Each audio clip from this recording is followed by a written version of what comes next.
can't be something you're not. Be yourself, by yourself, stay away from me. A lesson learned in life. No comes on short of time.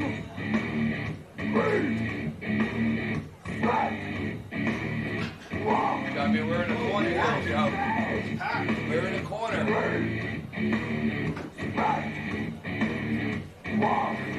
Are you talking to me?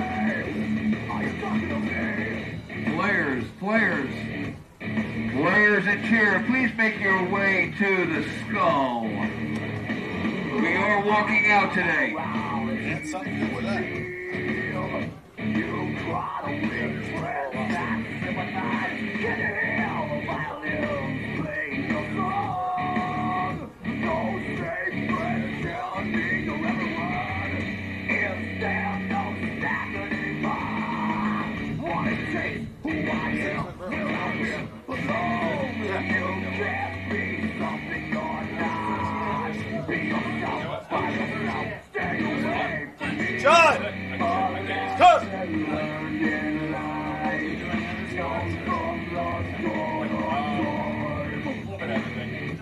It's why I actually used to work for PBS. And I was a news reporter, but like, I would do like just random stories. I feel like I would do stories myself. Dylan Harper was in high school. I did like an interview with him. He had to like a Rutgers. And yeah, he's coming in. Lose this family. That was fun. His dad's hands on I think it's the guy you've never seen in your life.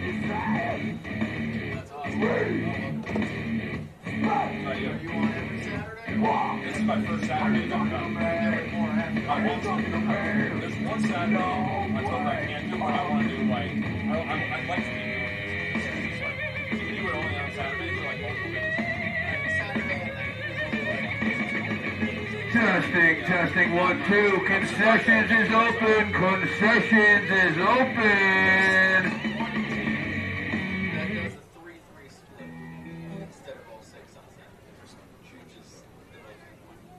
Sunday games were like verboten. Thought it was like as they should be. I was gonna say so you go to church, but whatever, you know. Yeah, that's it. I always thought traditionally that was like the thinking. It was like. I mean, that's kind of like the blue laws, but almost don't exist anymore. They exist in Bergen County, except for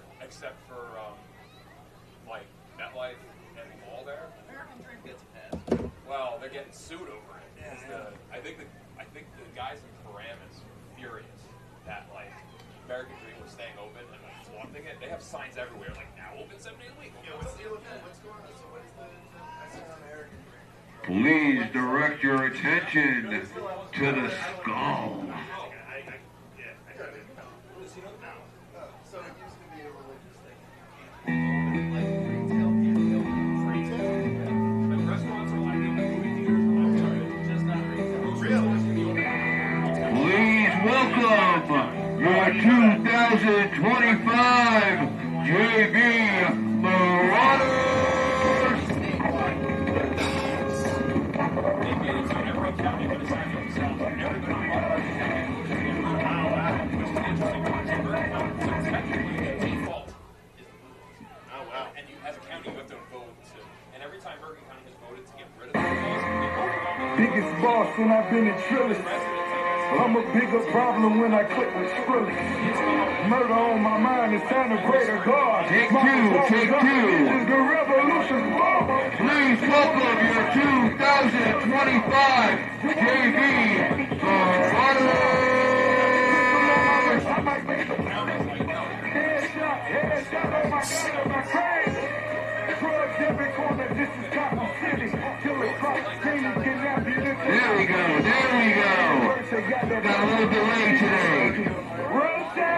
Don't you know that's working? Flooded Rolex at the Grammy Awards.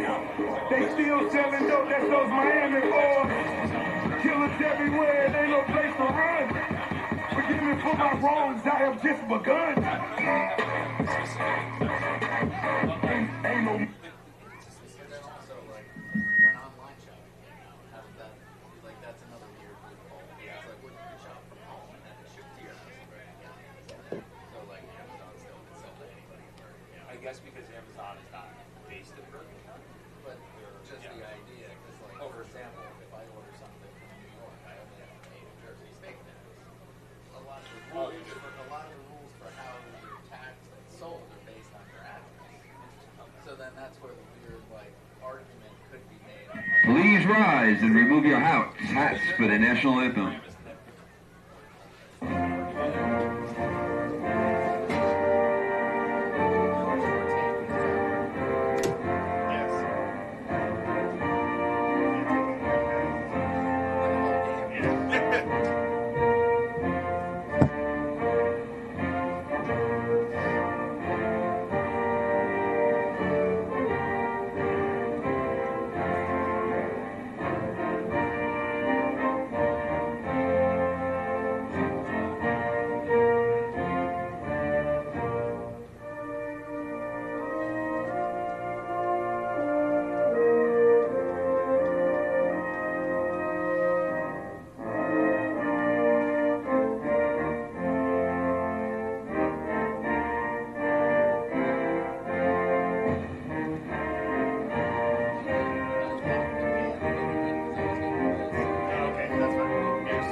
That's the. That's we need JV. Does he have the JV? They don't have numbers on that. Here's ours. They don't Does have that numbers on? Oh, Yeah. God. No, they don't. Oh, they do. They do. They do. Oh, it's a different 30. No, they don't have numbers on. They do. This one. Twin Boro. Is this JV? I'm not sure. Well, That's JV. Yeah, that's us right there. We lose him? hey, he'll come back. Oh, good. We have their address. That's good. Yeah. You can announce that. Number 30 is actually Theodore Pearson. That's okay. Theodore Pearson is 30. Theodore Pearson is 30. Yes! So which one's Dustin Zarka? Is he not 30? Yeah. One more for the change. I did already. No. We need one more family member to come out to the field with the chains. One more family member. Let's go. I see where you're. So who is Dustin? You can't, bud. Yeah. Got a lost phone at concessions. We have a lost phone at concessions. We have a lost phone We got at a concessions. substitution. Theodore Pearson is actually number We'll give it 30. back to you once you carry the chains Let's for say us today. So what about 30? I have no idea. That's our Dustin next question. Zarka, he's a mystery man. I don't know what he is. All right. Did they send you these, or did they just have this here for you? No, that's on our drive. Oh. Rest issue. Okay. And welcome back. Football fans, we're live here at Skull Rock at Turkey Brook Park in Mount Olive, New Jersey, as we get set for our JV matchup. Mount Olive Marauders hosting the Twin Boro Bears. I'm Brad Shelton. I'll be here on play-by-play for you along with our color man, Ted Goldberg. Ted, what can we expect? We can expect a really, really fun game, and I'm expecting everybody to have a good time. I still can't believe how warm it is. First of all, you got the setting sun, which is gorgeous, but I don't know if that's going to be a distraction if it's getting in the players' eyes because they're a little lower. You know, the field level is a little different than us in the press box, where the sun is getting in my eyes. It's kind of hard to make out objects in the distance. I hope they don't have those same issues on the field, but no, I'm just excited for a little late season. I know we're getting closer towards pumpkin spice season, football weather as it is, and I'm excited for good, high-quality football. All right, Twin Boro will kick off to Mount Olive, and the kick is straight down the middle and grabbed at about the 29-yard line by Jackson. And Jackson across midfield, still on his feet. Finally hit and going to be dropped at about the 43-yard line of the Bears. Great field position for the Marauders. I think that was Connor Battle that spun him down, but what a return. What a great start for the game. And I'm going to apologize in advance to you at home if we have some trouble getting the numbers here to call out, as that setting sun is directly shining in our faces. So we'll do our best.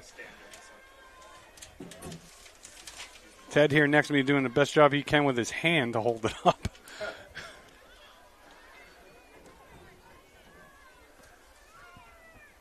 I think next time I'm going to bring a couple of encyclopedias and have it on my seat so it sits me up a little higher. You know, the problem with being 5'7", things get in my face easily.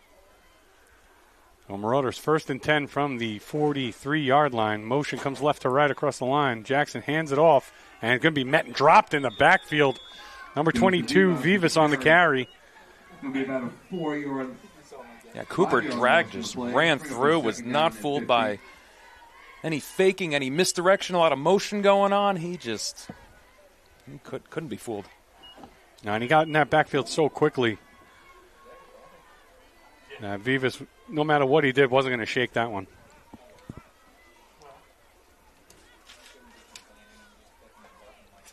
So Marauders lose about 4 or 5 on the play. Brings up 2nd down from the 48. And Jackson takes the high snap, hands it off to number 30. And he gets across the 40. That was Theodore Pearson. Nice run by number 30. Nice little gallop from Pearson, getting to the 2nd level, sprinting ahead for that first down. Oh, not quite a first down.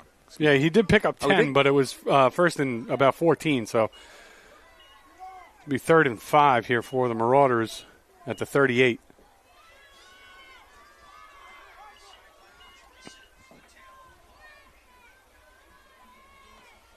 And I think we're going to get a false start here on the Marauders. There was a lot of disorganization there. I saw one play. No, offsides on Twin Boro. There was a player on Mount Olive who got off the field about maybe 3 Mississippi seconds before they snapped it, just avoiding too many boys on the field, too many men on the field, too many young men. Yes, too many young men on the field. Yes. So it'll make it 3rd and 1. So it was 3rd and 6. And it's inside the 35 at about the 34-yard line. Jackson in the shotgun. And looks to pass. And throws it across the middle. Has his man wide open down the middle. Inside the 5. Touchdown, Sammy Cook. Marauders strike first. I think there might have been a little miscommunication on the defense there, or just a great route from Cook because he was so open. Nice job corralling that pass, getting in for the touchdown. And we'll take a look at the replay here. As Jackson with all times to time and waits for the route to develop and hits Cook in stride. It looked like a crosser, and the defender stuck with the outside man, which is all well and good, and then you have a man wide open on the seam. So Marauders line up for the point after. They're going to go for 2 here. And once again, there's a player sprinting off the field. Make sure there's not too many young players on the field penalty. You only get 11. The kick is up, and it's going to be no good on the kick from Gavin Mullion. So Marauders lead 6-0 as they strike quickly here in the first quarter.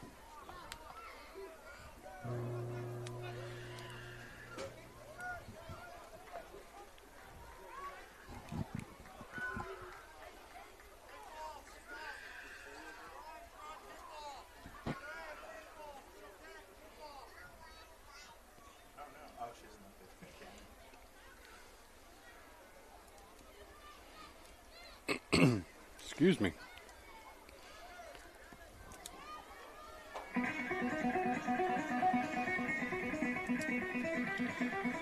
So each program with a victory today, and there were 2 ties as well earlier.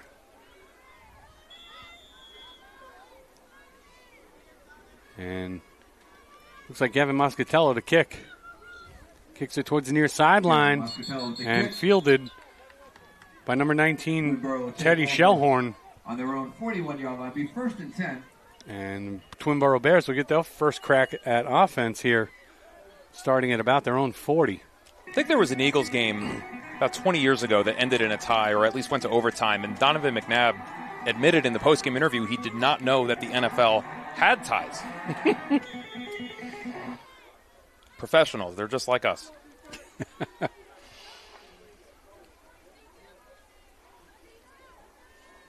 Well, we were talking earlier. I grew up on Long Island, as did our cameraman here. And college football was not very big on Long Island. You were either a Penn State or a Syracuse fan or a Hofstra fan. As we talk, halfback option pass. Oh, he's open. open. Man is wide open down the field, and it's complete inside the 35 down to about the 33-yard line. Big pass Reception by number 2, Macias. Nasius, number 2, with the A reception. little trickeration there. Yeah, on the replay here. Be first Nicely and thrown 10. ball. Macias just got behind all the defenders, was wide open. Everybody bid on the rush. It's a tough throw to lead him there. If you lead him, though, that is a touchdown. There was nothing between him and the end zone. So out of the shotgun now, low snap, corralled, and fumbled on the handoff. Let's see who recovered it. It looks like Mount Olive, and they do have the ball. Mount Olive recovers. So a fumble Number on the 30 with pitch, recovery. and that was Pearson on the recovery. It's nice to be good. It's better to be lucky sometimes. So it's a good thing we were made aware of that number change today because we've now called Pearson's name twice.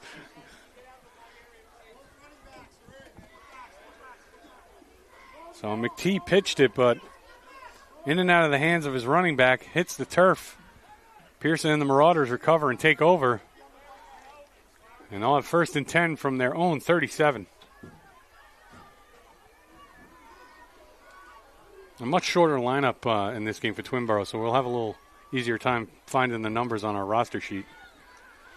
And the handoff on 1st down is going to go nowhere. Loss of a yard, maybe 2. Beavos with the carry. Be a loss of 1 yard in the play. Be 2nd down and 11.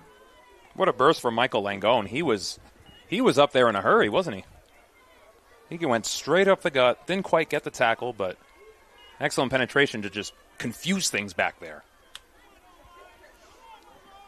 So it'll be 2nd and 11 upcoming as Mulligan comes in from the sideline with the play.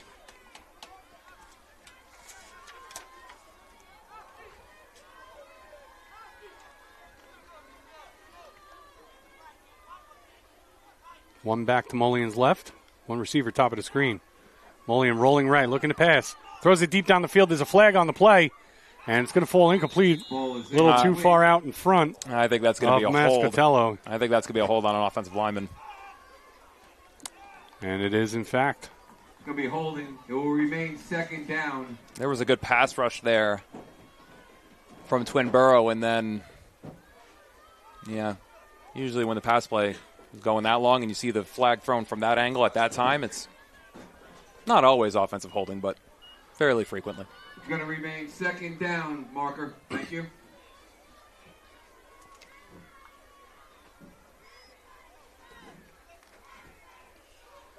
So ball backs all the way up to the 26. And it'll be 2nd and about 21. Mulligan sets Roden in motion, hands it off to him. Roden tries to bounce it outside. Michael Roden with the carry. And only able to pick up maybe 2 on the play. And it's a good job by the defense to string out the line there. Get a move on. We'll bring up 3rd and long for the Marauders.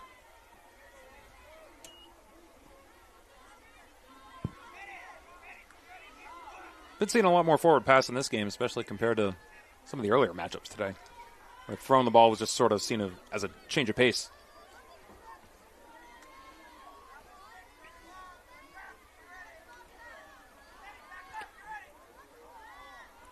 Mulligan flanked by a pair of running backs. Are there 12 guys on the field for Mount Olive? And it looks like Mount Olive is going to be forced to burn a timeout here. Timeout, Mount Olive. I think I saw... Yeah, you saw a man split trying to backs. come off late. I did. I saw split backs. I saw too many wideouts.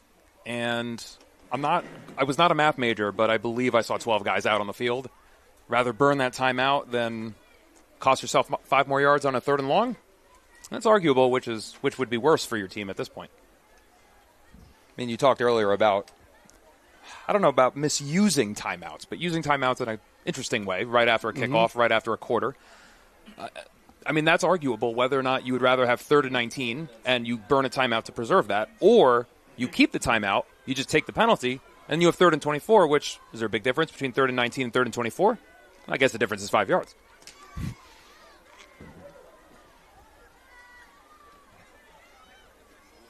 I think it's a little easier to accept burning that timeout in the first half, than it would be in the second half of a one-score game. So here we go. 3rd and 19 or 20. I wasn't a math major either. Mulligan spins and rolls out right, and he's got a defender all over his back. He is sacked. I believed that was number 26, Ian McTee. great coverage from the Twin Bros secondary. I was watching the MO receivers running their routes down the field, and they were just blanketed the whole time, just no separation. It would have been a really tough catch for either of those guys on any ball thrown their way. So a loss of a yard on the sack. Ball at the 25, it'll be 4th and 22, and a Marauder punt unit will come out. And I'm trying to see the number out there. It looks like number 21, Trey Fitzgerald, is back to punt, and I can't get the number on the receiver. Number 14 is back to receive. And Fitzgerald gets the kick away. It's high, end over end, not very far. It's not going to get to number 14. It takes a Bears bounce. Now it goes out of bounds at about the 32-yard line, so only about 8 yards net on that punt. So despite losing the ball on their last possession, the Bears defense holds, and now they have great field position. I don't think I see a number 14 on the Twin Boro roster. I do not. So it might have been 19. I see number 4 split end to the left side. Well, I do see a 14 as a receiver at the top of the screen, but there is no 14 on our roster sheet.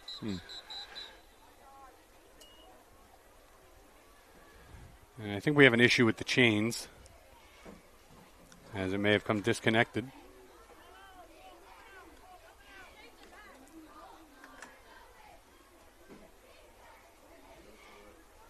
And it looks like we got it fixed without having to break out a multi-tool. 1st and 10 for the Bears. Marauder 35, inside handoff. Bounces off some tackles and maybe gains a yard. It was number 47, Connor Battle. When your name is Connor Battle, you can't be afraid to fight, right? This is true. He was not shying away from contact on that one, even though MO really brought it there. A lot of hats on the ball. Lean forward, get yourself an extra yard or two. Not a bad day's work. Well, ball still at the 35, 2nd and 10.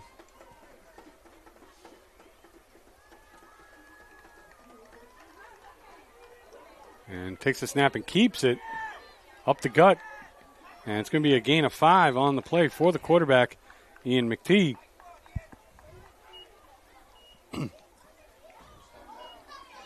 I'm seeing pretty loose coverage from MO. I don't think they were expecting him to throw the ball again on that play.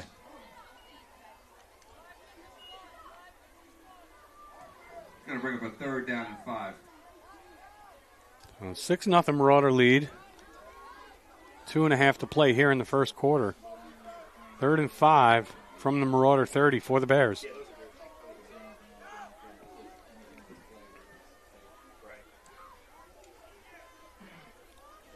Battle and Finaldi in the backfield with McTeague.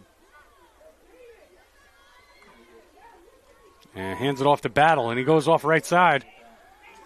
And trying to break through tackles, and it looks like he's going to be short of the line to gain. But just outside the 25-yard line, Bears are going to go for it here, 4th and 1. Number 30 with the stop, which bring up a 4th down and 1. Well, Pearson with the stop.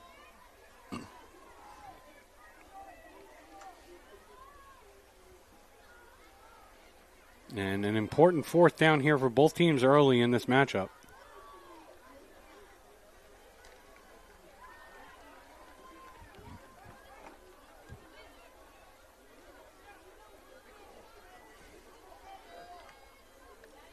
And a keeper by McTeague. He's got the 1st down. So drive will stay alive. 1st down. Twin Boro. Picked up about 3. That's the end of the first quarter. The score, End of the first quarter. Mount Olive 6, Twin Boro nothing. You're watching Morris County Youth Football here on SHG Sports Productions. Be right back in just a moment.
got here.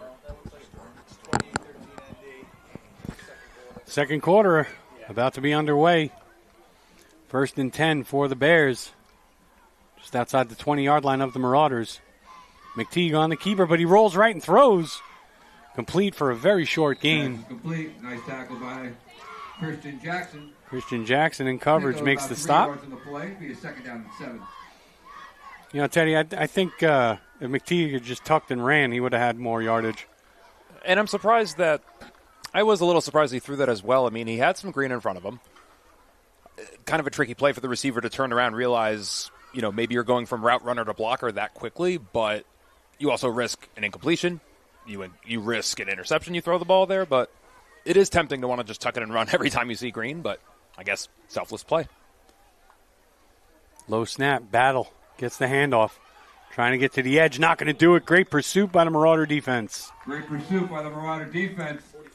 Vivas, one of the tacklers in on that. Patrick Nosti, the first to get in there, didn't quite finish it, but jumped on that pretty quick. 3rd down and 9. So it was a loss of 2 on the play. And I'll bring up 3rd and 9 here for the Bears. Ordinarily, I'd say 3rd and 9, you basically have to throw the ball, but 4-down territory, you could do whatever. You could throw whatever play you want in your playbook here.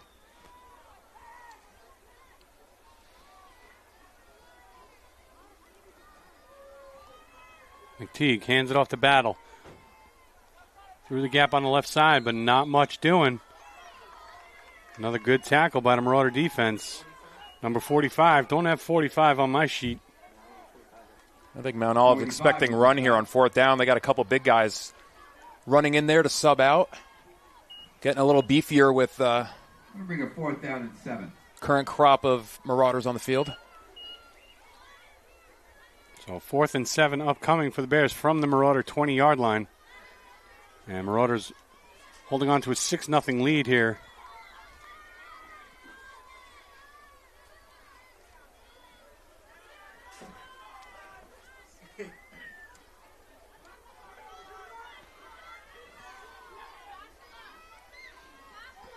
Battle and Finaldi flanking McTeague. We'll see if we get a hard count. We get a timeout instead. We get a timeout for Twinboro. Timeout, Twinboro. So they didn't like what they saw. I'll talk it over. See what they can come up with when we come out of the timeout.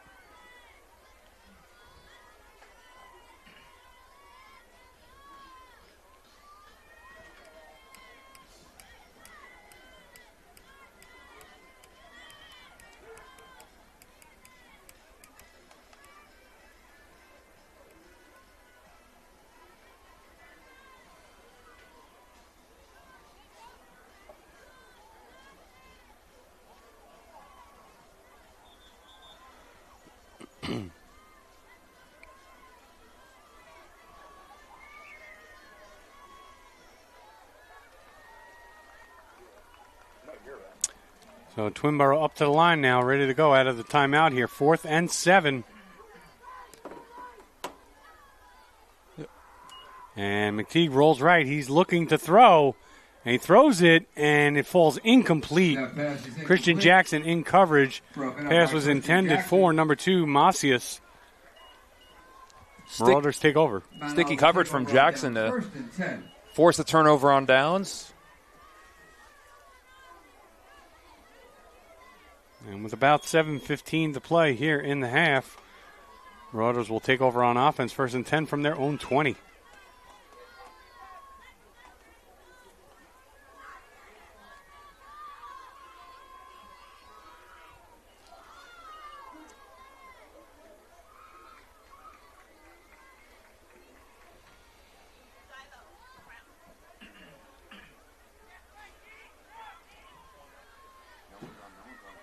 Four receiver set, 2 on each side. Motion comes left to right across the line.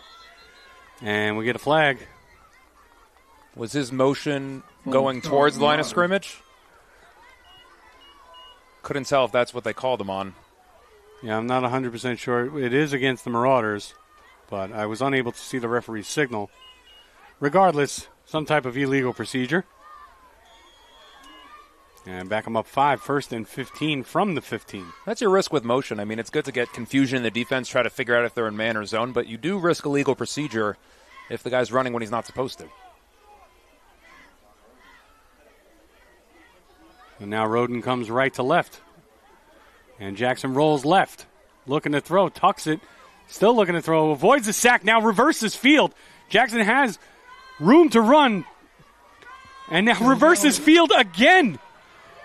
Outrunning defenders left and right. Jackson's across his 40. There's a flag. And out to midfield. Yeah, you got to assume at some point there's going to be a hold. There might be a block in the back. Block in the Excuse black? me. Yes, block in the black. But he was just absolutely not about to be taken down with an arm tackle. Too strong.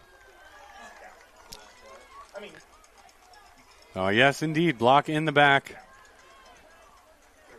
So it'll be marked from the spot, which appears to be the 31-yard line. That's a shame because Jackson did something that I would do in Madden, where you start to go to the left, then you go to the right, then you go to the left, then you go to the right again. Anyone who's played Madden 04, might be dating myself here, but if you played as Michael Vick, that was something fun to do. Run Hail Mary, and you just run around with Michael Vick because everybody's a million yards down the field. So what would have been a run out to midfield From the 20. will result in a 6-yard positive gain after the penalty. And it'll be, ball will be spotted at the 21. Your garden variety 1st and 9. And a high snap, and Jackson hands it off to Vivas, and he loses 2. Lost of 2 yards to bring up a 2nd down and 12. That was Oscar Cannon on the stop along with, couldn't quite see the second, but yeah, Cannon just blasted him right in the backfield. Twin Boro cheer. If you have music, please bring it up to the booth around 2 minutes to go at half. Thank you. Well, Marauders having some confusion out there as to where they're lining up, and they're going to be forced to use another timeout. All 3 receivers kind of looking at each other with their hands up as to where do I go? You can only have so many guys on the line of scrimmage. It's a shame, but it would be fun if you could not have a set amount of players on the line of scrimmage. You could have some really interesting formations out of that. This isn't Canada, Ted.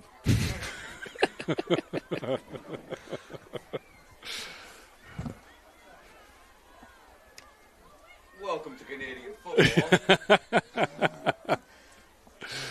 It is interesting, though, seeing guys, I think Arena does this too, where you can have motion towards the line of scrimmage. It's so unfair for cornerbacks and really just DBs in general. I mean, the guy has a running start. How do you stop that? You can't do press coverage.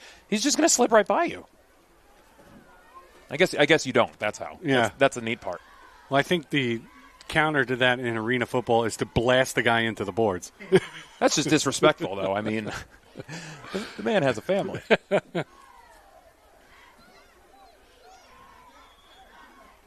All right, so here we go. 2nd and 12.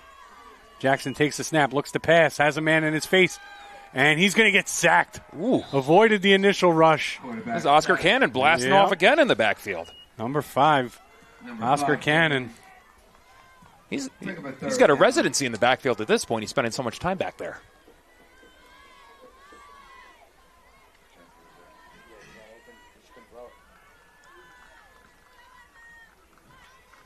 Yeah, I want to say it was McTeague who came in off of DN that first got in Jackson's face. He had to tuck it and step up, and then that opened him up to Mr. Oscar Cannon.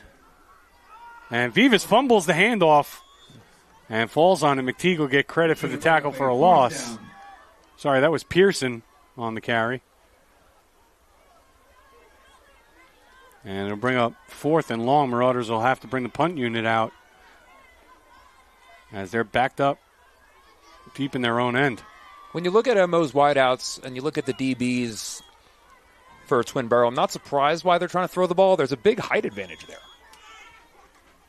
I mean, multiple guys have, if not a head on the guys on defense, certainly, a few inches height-wise. Definitely want to press that advantage. Yeah, but you have to give your quarterback time to take advantage of that advantage. And here's the kick, and it goes nowhere. It's blocked right at the line. Twin Boro will be set up in business in great field position inside the Marauder 10-yard line. first and goal after a really nice defensive stand and then a block on the punt. 9 yards away from tying this ball game with just about 3:40 to go in the second quarter.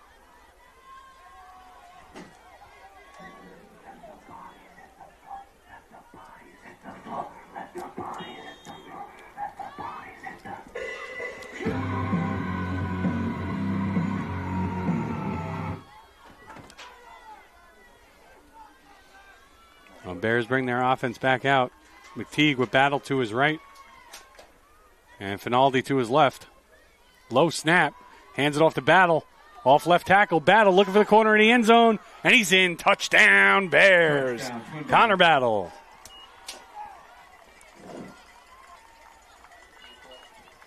Take a look at the replay here, Ted.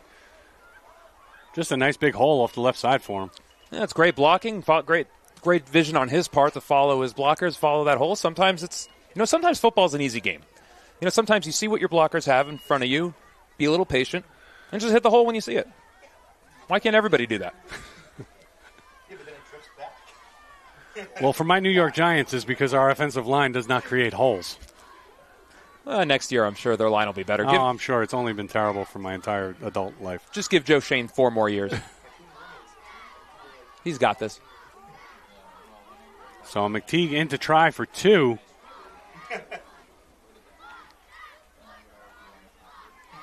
It's a good snap. Gets the hold down. The kick is up. Not quite enough no leg. Good. Just short. Point attempt is no good. So with just over 3 minutes to play here in the first half, we got a tie score, 6-6. The Marauders will get the ball. And finally, that sun is just nearly approaching the horizon.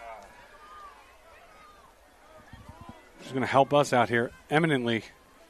Once I teach these players what an encyclopedia is, back in my day, or a dictionary. I don't know if these kids these days know what a dictionary is either. You got your phone, you got the internet. That's an encyclopedia. That's a dictionary. Get like 12 of those, put it on my chair. I'll be in business. Won't have no pesky sun in my eyes no more. Well, I'm old enough to remember when Pete Rose used to hawk Encyclopedia Britannica, so... It's not much, but it's honest work. Yep. Well, I guess you do what you got to do when you're banned from baseball for life. Well, Battle will kick off. Looks like Vivas and Jackson back deep. Oh, excuse me, it's McTeague, and he kicks it deep. A good kick. I don't think they were expecting it that deep. Yeah, but Moscatello caught it at his own 22. Nearly had it stripped at the 30. He's across the 45. Back to the 48-yard line. First down and 10. A great return right there by Gavin Moscatello. And a little bit of luck as well, as he got hit pretty hard at around the 35-yard line. It looked like the ball was going to come loose. And as he was spinning, he re-corralled it and takes it all the way out, just shy of midfield. Wasn't sure if he was going for the strip there. Strip first, tackle second. I think it was more of Moscatello made a good move, and he was just reaching out to try and make a last-second tackle and kind of caught him on the arm. But, sometimes that's how the best strips occur. And Jackson hands it off to Vivas. And he'll pick up maybe 2 with the forward progress. Looked like Battle in the middle of that. Once again, blowing up these plays. And indeed it was, number 47. Connor Battle. Ball is placed at midfield, gain of 2. 2nd and 8 for the Marauders. Under 2:30 to play here in the half. David Hakabayan will check in for the Marauders on offense. And Vivas will head to the sideline.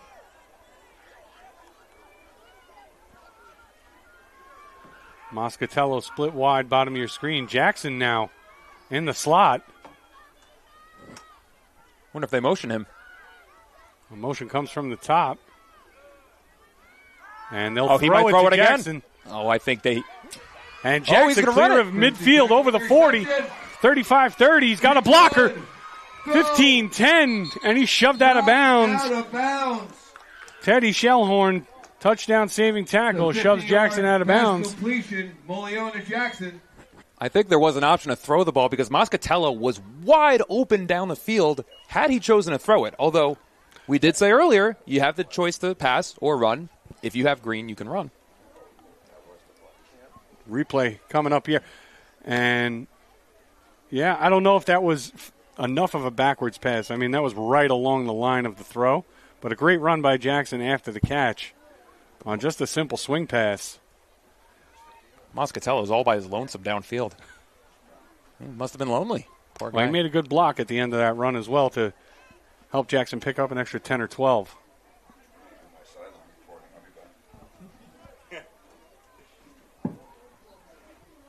And we have an official timeout right now as there's a injured player down on the field.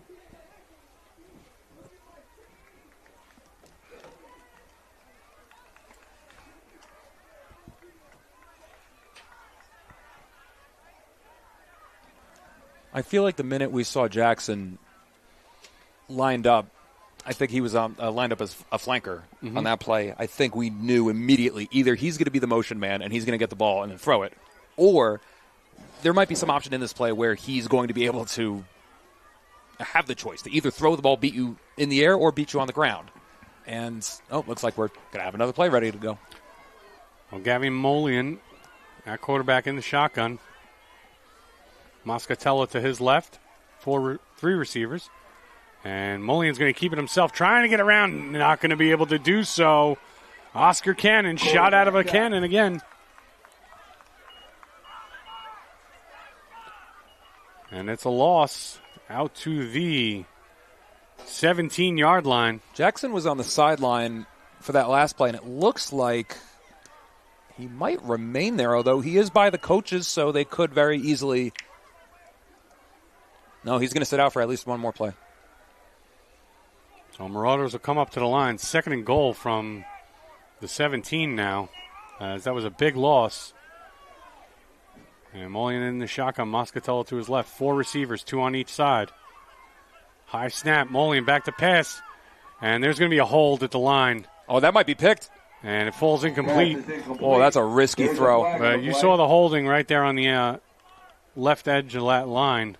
And he's running backwards to his left, throwing across his body into the end zone, into double coverage. That is a tricky throw. He's very lucky that wasn't intercepted, and then the holding wouldn't have mattered.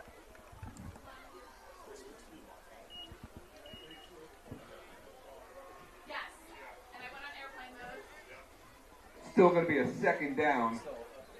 So 55 seconds to play here in the half. And Marauders will have 2nd and goal from the 26.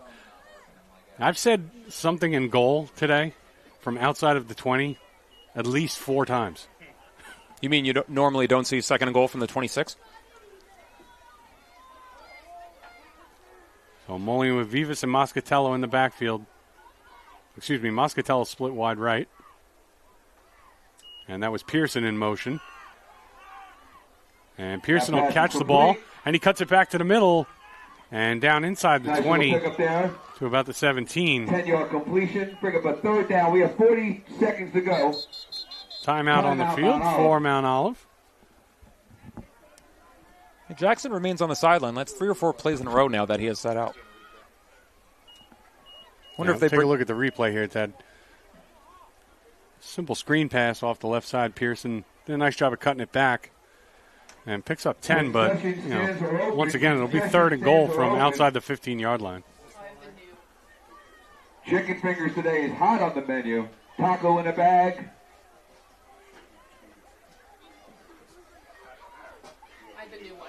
So Marauders will have one more timeout left with 40 seconds to play here in the half. Unofficial time on the scoreboard. They have the official time down on the field.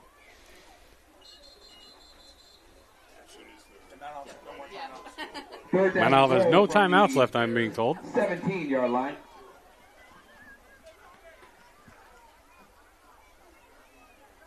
And without the opportunity to gain a 1st down here, since it's 3rd and goal, the only way to stop the clock is to get out of bounds or have an incompletion. Anybody who stays in bounds, you gotta be on the hop for 4th.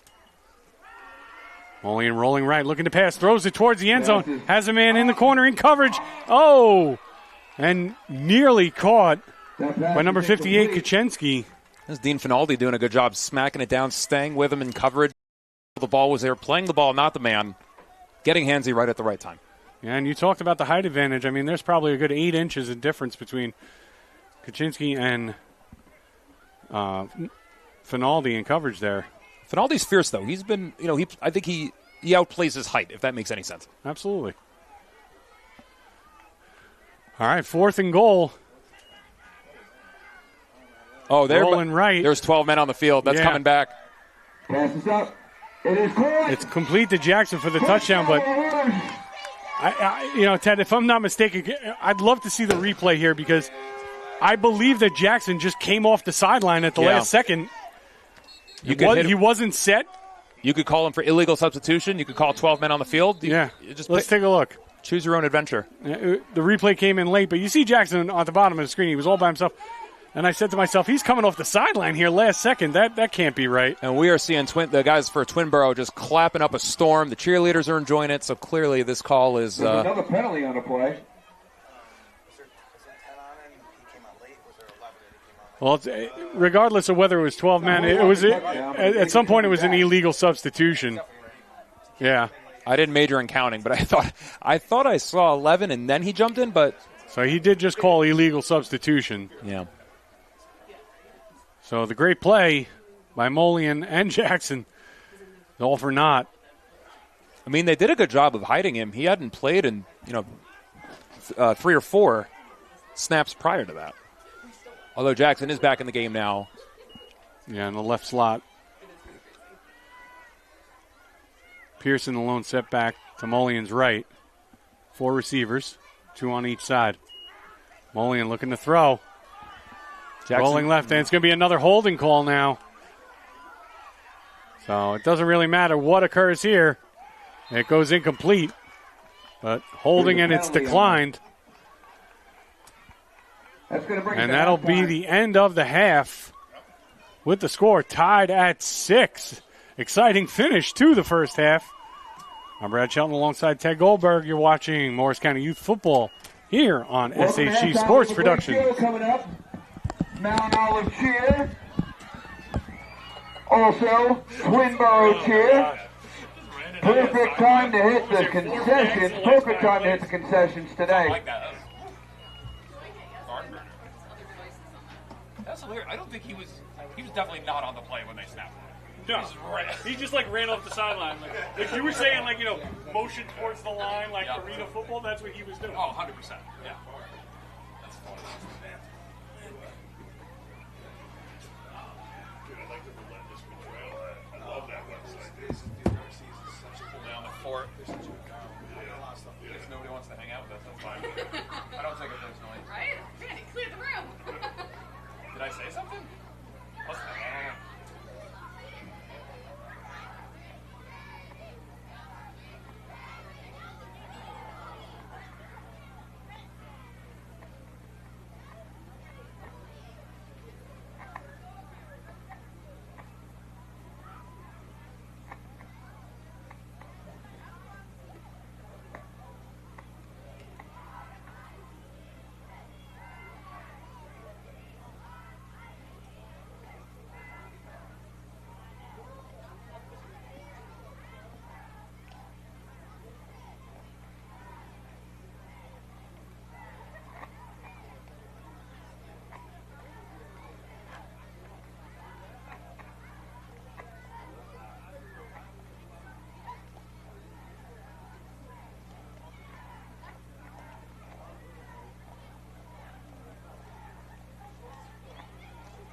Select auto link.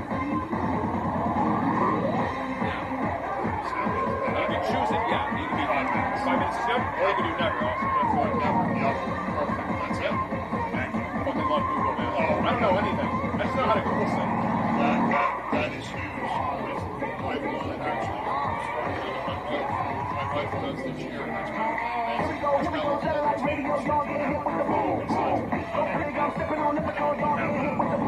Damn kids with their phones, I swear.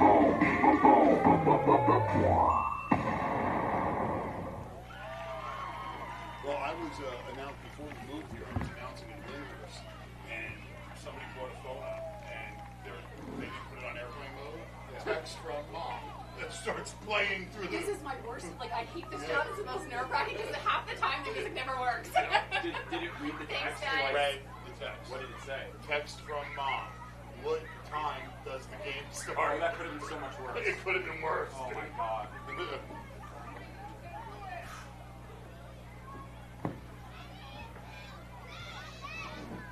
I didn't even think about that. Plugging in your phone. Big round of applause for the twin Boro Bears cheerleaders. And now, ladies and gentlemen, on the field, your JV Marauders.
Marauders came to shut it down.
Ladies and gentlemen, one more time, big round of applause for your 2025 JV Marauder cheerleaders.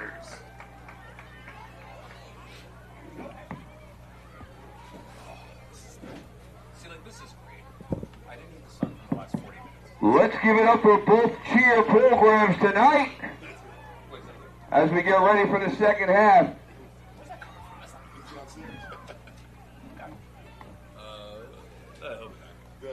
No, this is the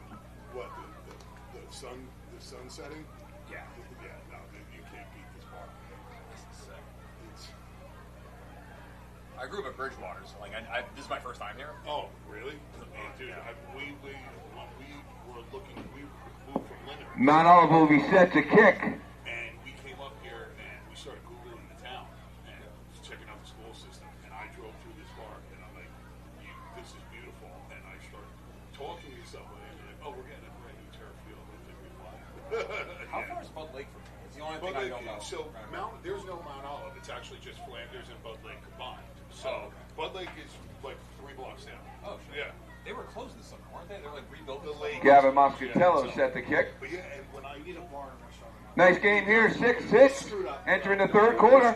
It's amazing to me why we don't have a bar and restaurant. They screwed up that whole area. Because that area would have filled up like a mohawk, put up a mohawk. Absolutely. You could do it like Lake Mohawk. It'd be such a great It was funny because when I moved here, we pulled down my block, and I live on Corey. Yeah. And I go to my realtor, and I go, I'm not. And we are back for the second half here between Twin Boro and Mount Olive.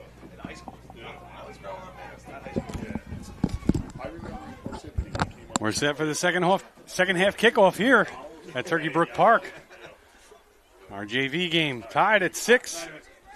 We start the third quarter. Brad Shelton and Ted Goldberg here calling all the action for you on SHG Sports Productions. Good thing you hopped in. I was about to get going. I got the timing down here, Ted. Come on.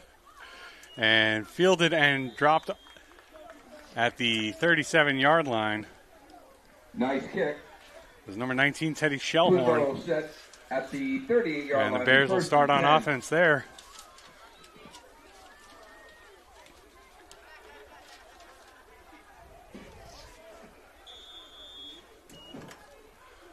Did you enjoy the cheer performances at halftime, Teddy? Yeah, it was a lot of fun. No, my daughter was a cheerleader. These girls work hard. What's the saying? Some athletes lift weights, cheerleaders lift athletes.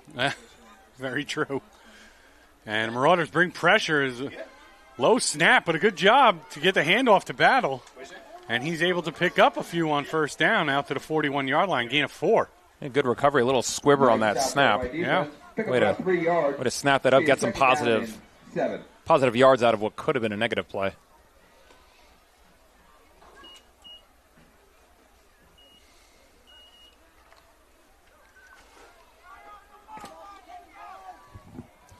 So we can finally see again as the sun has gone down over the horizon.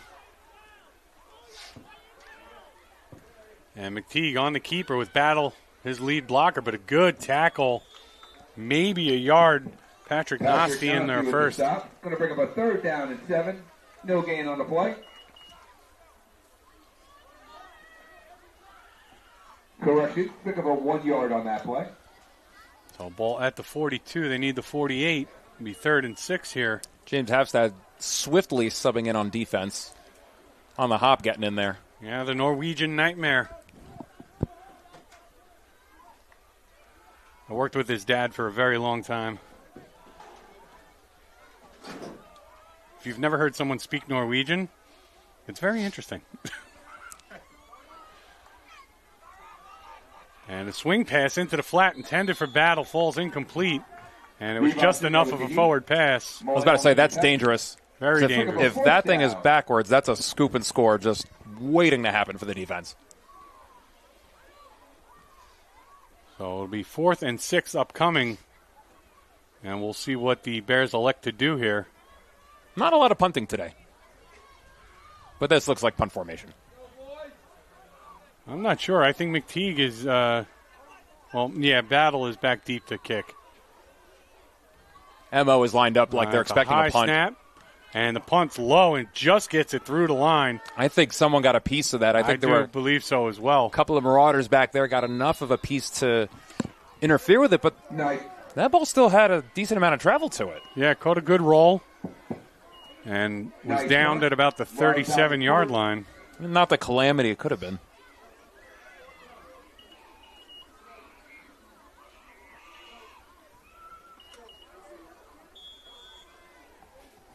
It appears Christian Jackson is going to start this drive on the field. He will not be entering the play after the ball is snapped.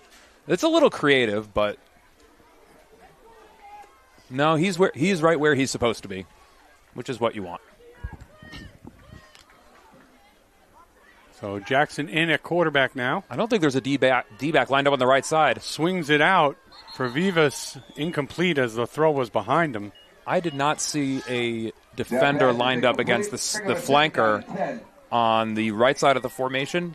they are fortunate it was a screen pass to somebody else because there might have been some miscommunication on the defense, but that guy was wide open. Yeah, nobody near him. Fortunately for the defense, that play call doesn't really have anything for the quarterback to do other than, hey, just, you're hitting this swing pass. Everybody else's job is a block. There's no kill. Correct. Omaha does not get yelled. And the handoff goes to Pearson off the right side and dragging some tacklers with him up near the 40-yard line. McTeague and number 32, Finaldi, in on the tackle there. Third down at about 5. So 3rd and 5 from the 40-yard line upcoming here for the Marauders as we're a little over 3 minutes into this third quarter.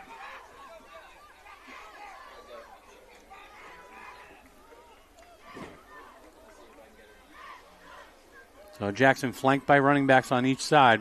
2 receivers bottom of the screen. Jackson on the keeper off the right side, cuts it back to the middle of the field and runs right into the tackle. Oh, he tried to make something big happen on that one. He was thinking. And that was just another instance that we talked about before with the vision of just keep going straight ahead. You had 4.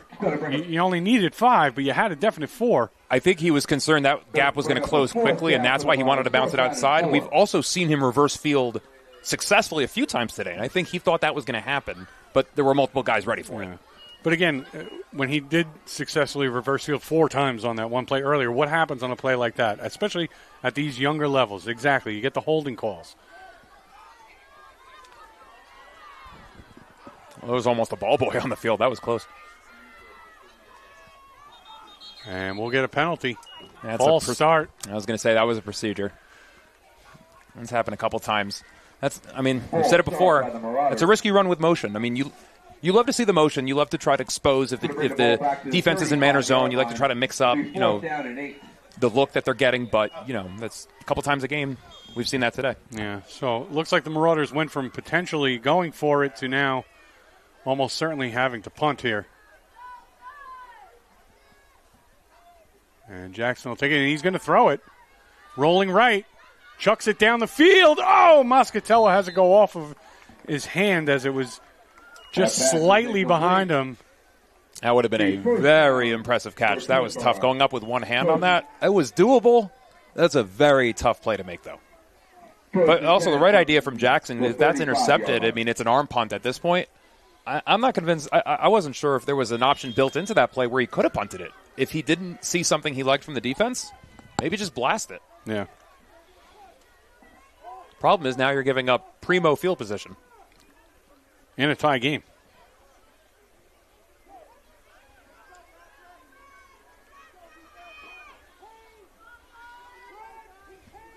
So Bears offense takes over, handoff to Battle, up the gut.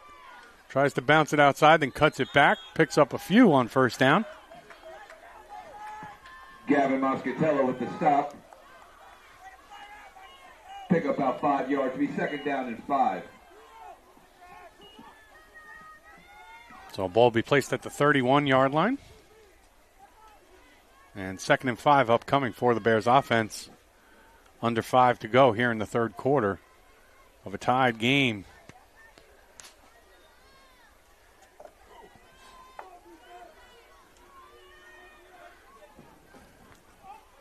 We nearly just had some technical difficulties up here in the booth.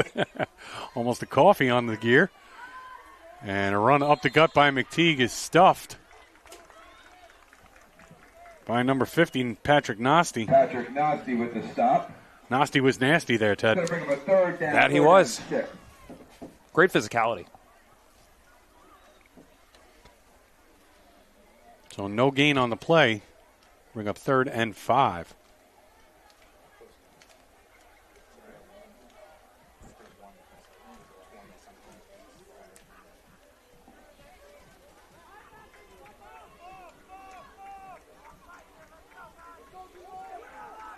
Battle and Finaldi in the backfield with McTeague. McTeague swing pass to Battle and has it go off of his fingertips and fall incomplete.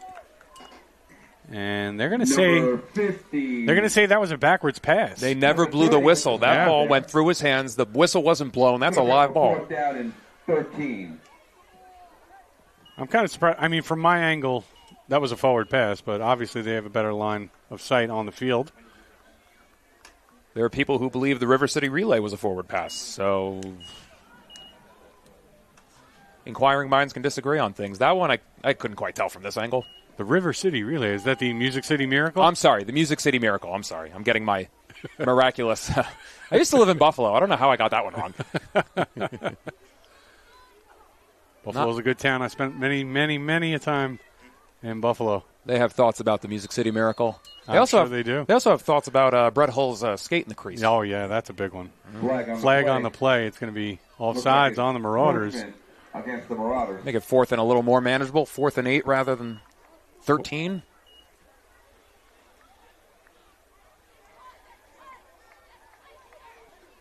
Obviously, I was not in Buffalo when the Music City Miracle happened, or Brett Hull, but I did hear a lot about it in my 4+ years of living there. What school did you go to? I did not. I just lived there. I just lived there. I worked there professionally for 4.5 years. Nice. And McTeague rolls right. And picked off by Jackson. Wow. What a read. Cuts it back to the middle. He's across midfield. Tries to turn on the Jets. Daylight. He could go all the way. 20, 15, 10, 5. Pick 6. Touchdown Marauders. Christian Jackson. The interception brings it. Jackson read that the whole way. Yeah, let's look at the replay here, Ted. 65 yards to the house.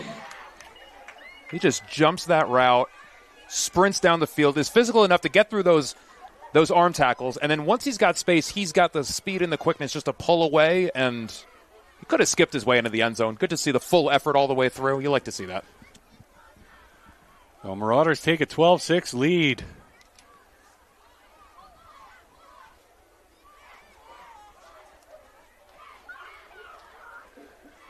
With 2:11 to play here in the third quarter. A fantastic individual effort on the 65-yard interception return for a touchdown by Christian Jackson. And there's one thing we know, he did not illegally substitute on that play. No, he was on the field of play when they snapped it, that's for sure. Although I don't blame the coaches for getting creative, trying to find ways to get the ball into his hands. Well, Marauders will go for one here. Molian in at quarterback. And well, that's a lot of guys in motion at yeah. the same time. You can't do that. Can't do that. You were right. Last I checked, this is not Canada. Actually, I don't even know if you can have multiple guys in motion in Canada. Might just be the one. False start by the Marauders. You know, it's not far from Canada, Buffalo. Yeah, I'm well aware.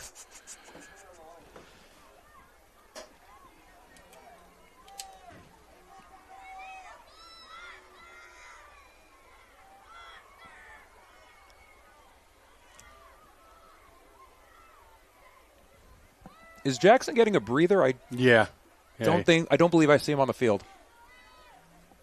I mean, that was a great individual effort. He can rest if he wants. So Molian takes the snap, rolls, looks to the corner, and it's going to fall short, incomplete.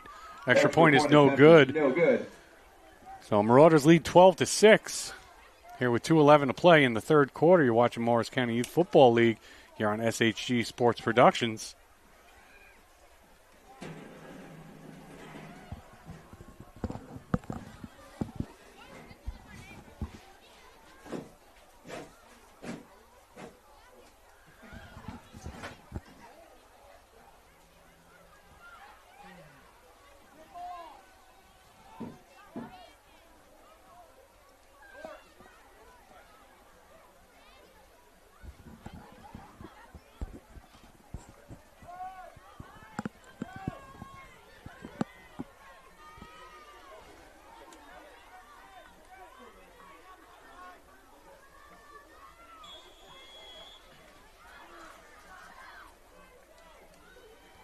Marauders kick it down the middle, fielded at the 39, but his knee was on the ground.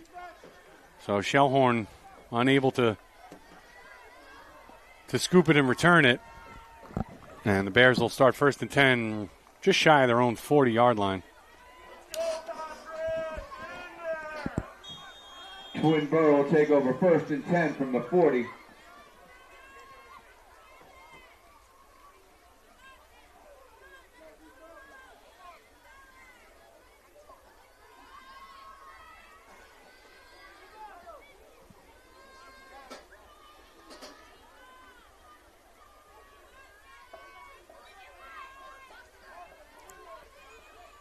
been a good game thus far, Ted. Lots of good defense and a couple of big plays. Great back and forth. Great individual efforts on both sides. Able to throw the ball a little better than maybe we had seen earlier today, but I guess that's also what you get with the older kids. Yep.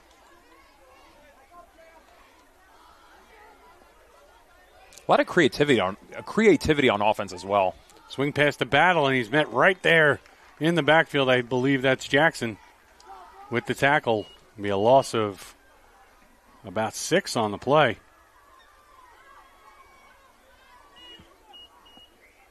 I don't know if that play developed the way it was supposed to. Throw was maybe a little later than it should have been, and then I don't know if he was supposed to go that deep when he was running that route, that deep away from the line of scrimmage. That's a lot of ground to make up once you make that catch. Regardless, a good recognition by Jackson. He sniffed that one out all the way.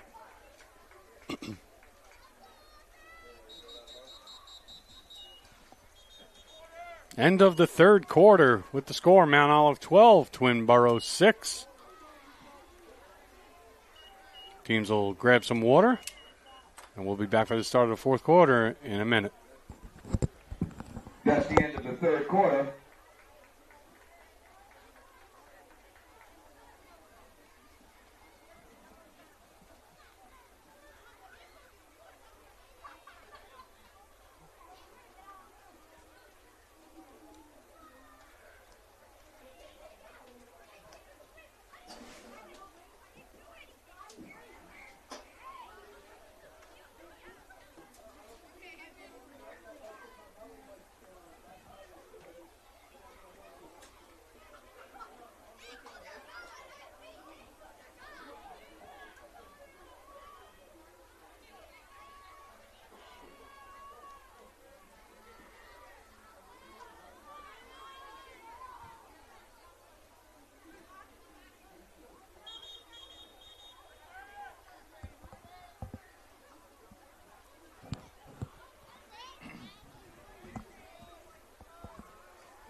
We're back. 10 minutes of football left.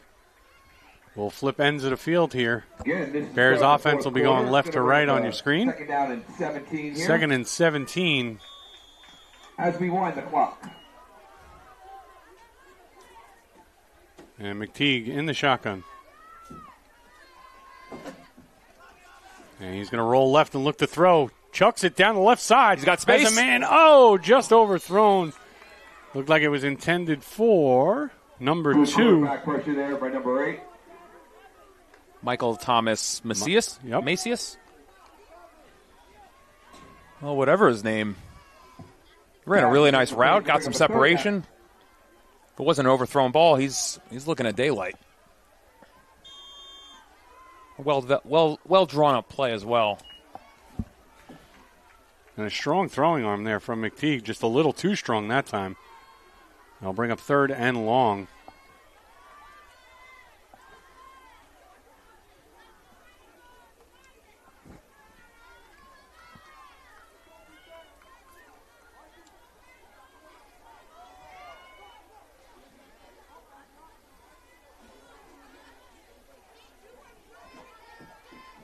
So one receiver on each side. And low snap. And it's pitched to Macias, and he just goes down as he wanted nothing to do with number 8, Gavin Mullion, crashing in on him. I think he knew there was nothing doing there and just said, no. I don't know if I'd call that a business decision because I don't think he was getting out of that We'll one. call that one protecting the football. Responsible decision. You go from third and long to fourth and long. Circumstances aren't all that much different. Turnover would have been killer. Absolutely. So battle into kick. I believe that's Vivas back deep to receive. Might be Moscatello, I'm not sure. High end over end kick. Takes a good bounce towards the sideline. Moscatello picks it up. Slips a couple of tackles and down the sideline. Now cuts it back in. And that's a great return. That might be one of the best 10-yard punt returns I've ever seen there by Gavin Muscatello. I was surprised he got that far because he let that ball bounce, let that ball kind of come towards him. I thought he might attack it, but rather sat back. Yeah, he kind of waits, hesitates, then he scoops it, runs forward, and somehow connives his way forward for 10 or 15 yards. That's inventive. I'll give him that. Yeah. And just like that, you're starting on the opponent's 39. Would love to make this a 2-score game.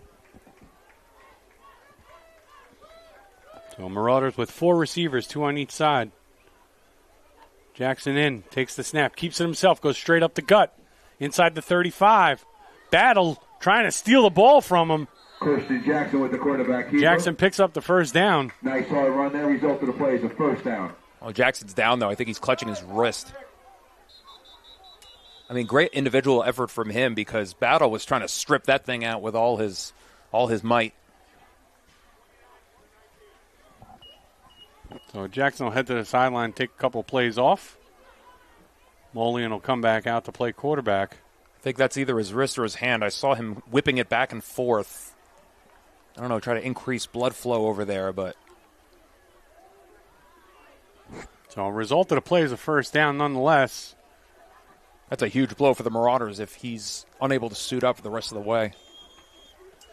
So ball at the 29-yard line.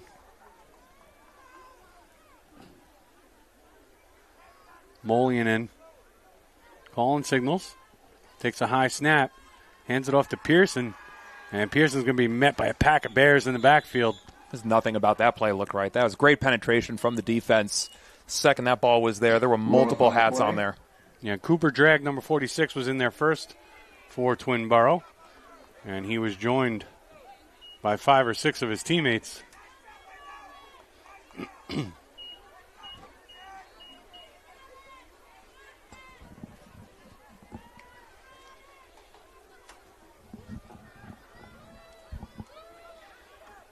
And it'll be second and about 15.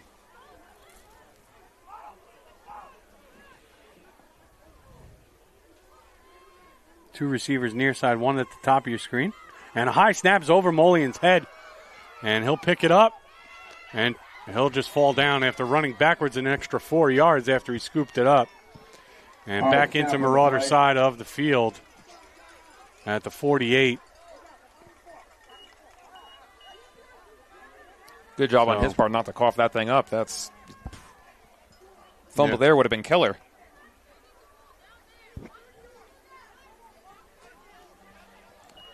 So it'll be third and about 31.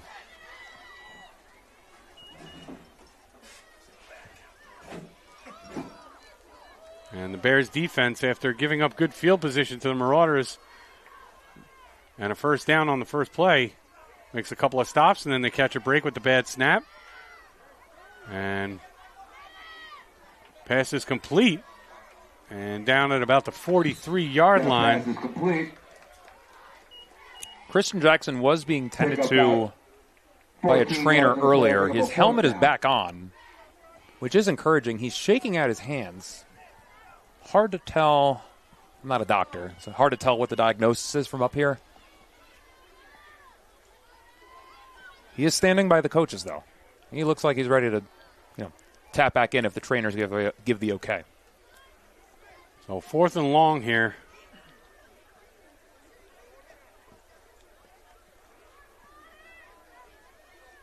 We'll call it 4th and 24.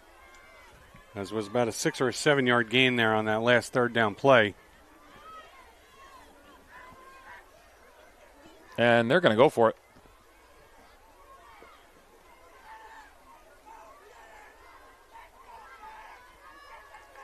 And Molian rolling left.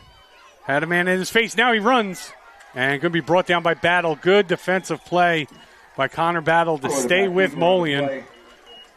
And Marauders will turn it over on downs. It looked like he had a lot of daylight in front of him there, Ted, but Connor Battle chased him down. I was curious if Samuel Cook was running that route almost as a decoy, because he was running, I think, a seam route. He had a little bit of space down the field, and he was looking back as if he was anticipating the ball being thrown in his direction.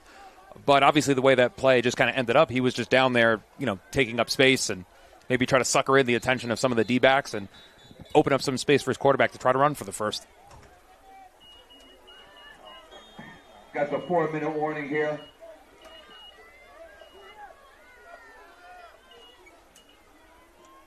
Oh, Bears offense, 1st and 10. Battle gets the handoff, and he's caught in the backfield and dragged down nicely by number 50. That's Patrick Nasty. Nasty. Just grabbed a handful of jersey. Wouldn't let go. Helps to be the tallest guy on that side of the field. I don't know if he's the tallest guy on both sides. He's got pretty good height for his age, though. So no gain on the play, 2nd down. McTee throws it and nearly picked off as he led his receiver way Nice too break much. there by James Kurchinski. Kuczynski had it in and out of the hands. He really had to reach for that one. You know, that was a big opportunity when Emo's coaches, the second that ball was thrown, I saw their coaches screaming, "Get your hands up!" You know, they were screaming something. I think they anticipated interception, and Kuczynski almost had that. That would have been a nice catch. Interception, rather. So it'll bring up 3rd and 10 now. 3:25 to play. Marauders holding to a 6-point lead. And McTee rolling right. Looking to throw, but he's going to be sacked. Christian Grimes. Good coverage as well from Kuczynski and Christian Jackson, who he's back in the game. I did not see how many plays ago he tapped back in, but great coverage from the two of them on the near side. I don't know if this is ball game for Twin Boro, but they don't convert this. Slim pickings.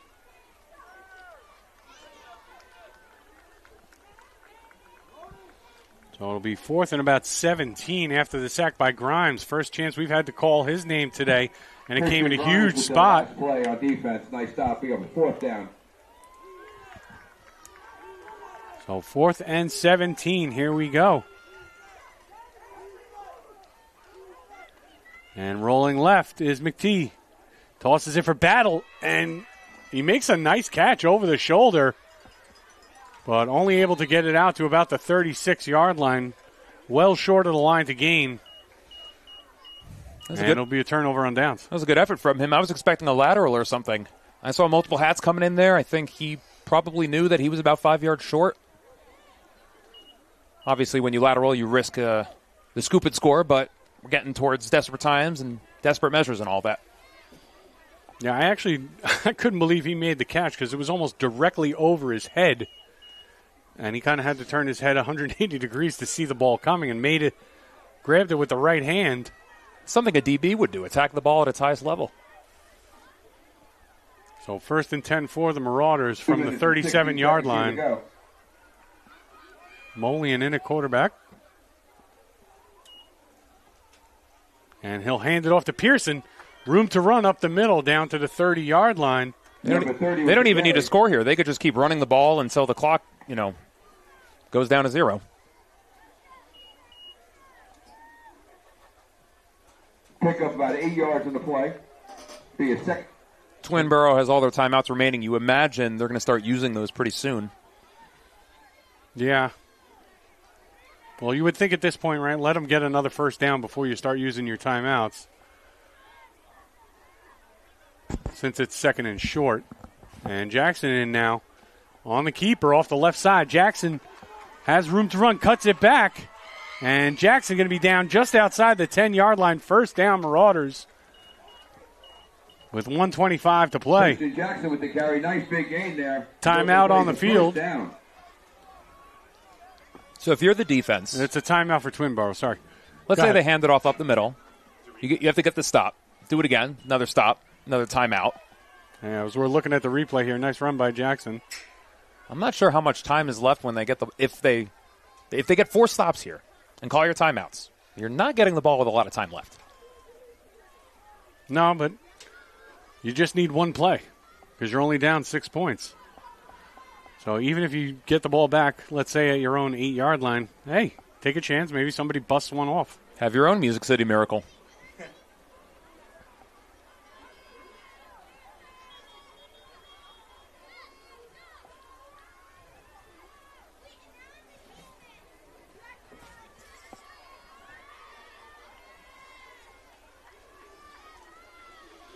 So Marauders come to the line now. 1:22 to play. Jackson in the shotgun. Pearson and Vivas. Hands it off to Pearson off the right side. Pearson, and he bowls over a defender down to the 5-yard line. Number 30 with the carry. And that was Matthew Carr that he ran over. Timeout Marauders. Credit to Carr for getting the tackle, though, not just a dummy out there. He took a hit, but he held on, got the stop. So the Marauders call a timeout here. Not really sure why, other than to just potentially get the play in that you really, really want to get in, and personnel as well, but I didn't see any personnel changes. So I'm not sure why you would stop the clock here, leading. And it's second down. They can still get a first down here as well. It almost would be more advantageous to get that first down. Eat up the rest of the clock if you get a first. Yeah, I don't know if you remember Ahmad Bradshaw doing that for the Giants. Just sitting down at about the 2-yard line. No, a lot of angry fantasy managers that week. Yeah, I'm sure, but a good play. Jackson on the keeper. Gets bottled up and stuffed, and there'll be a timeout on the field now for Twinborough. That's a great stop from Twinborough. Timeout by Twinborough.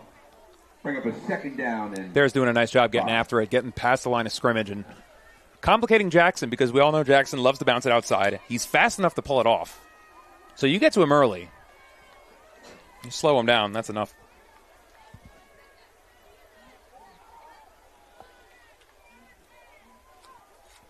So it looks like the ball's at about the 7-yard line. I'm trying to figure out where the line to gain is. I think it might be the 2. Hard to see here as it's all the way down in the corner. But it's going to be third down coming out of the timeout.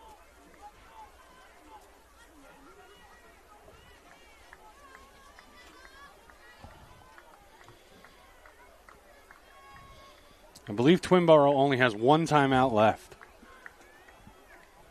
The scoreboard says 2, but all right, I'm going to stop talking now.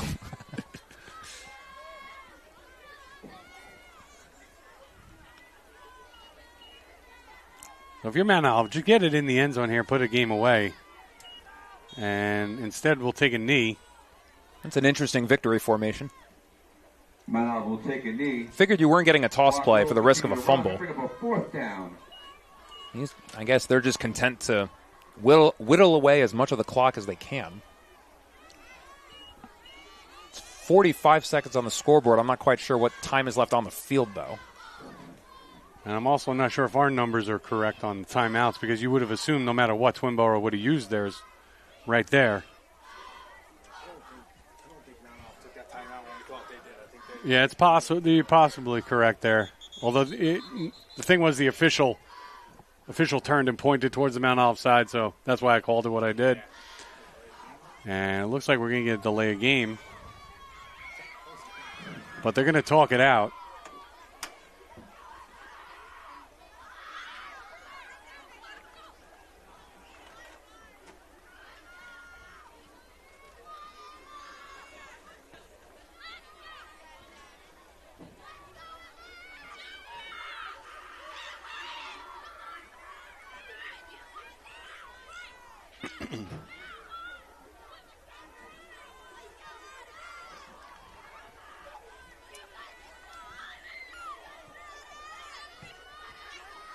I'm not really sure what that official signal is, just putting your hands up in the air as if you're not really sure. I guess they're saying we don't timeout. Mount Olive. I think the official call there is put your hands in the air and wave them like you just don't care. And we see someone out there for Mount Olive is practicing taking a knee. Kind of like when you go to the driving range and do a few practice swings before you get your practice swings in. So maybe that's what... We're talking about practice? Not a game. Oh, so that wasn't even Christian Jackson practicing the kneel. That was someone else. And this doesn't look like a victory formation. And it was, I'm not sure if it was a direct snap or a handoff, but... Turnover on downs regardless.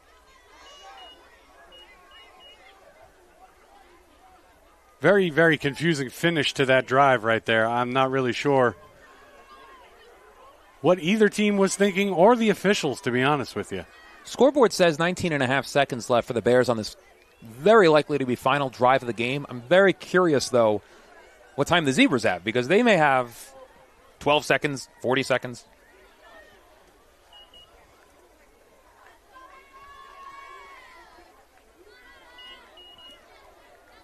Nice catch on the sidelines there by Joseph Barquetto.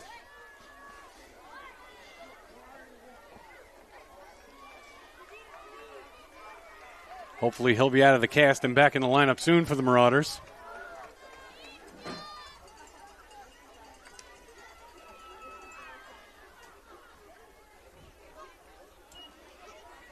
And back to pass. Just chucking it down the field, falls incomplete. Sort of an arm punt there. And that's going to do it as time expires. So the Marauders hold on for the 12-6 victory. I want to thank my color commentator today, Teddy Goldberg, for joining me here in the booth. It was a pleasure working with you, Ted. A lot of fun, a lot of good football, and do this again. We'll do this again sometime. Absolutely. Appreciate you being here with us. Folks, we got one more game coming up. It's our varsity matchup today. You're watching the Morris County Youth Football League here on SHG Sports Productions.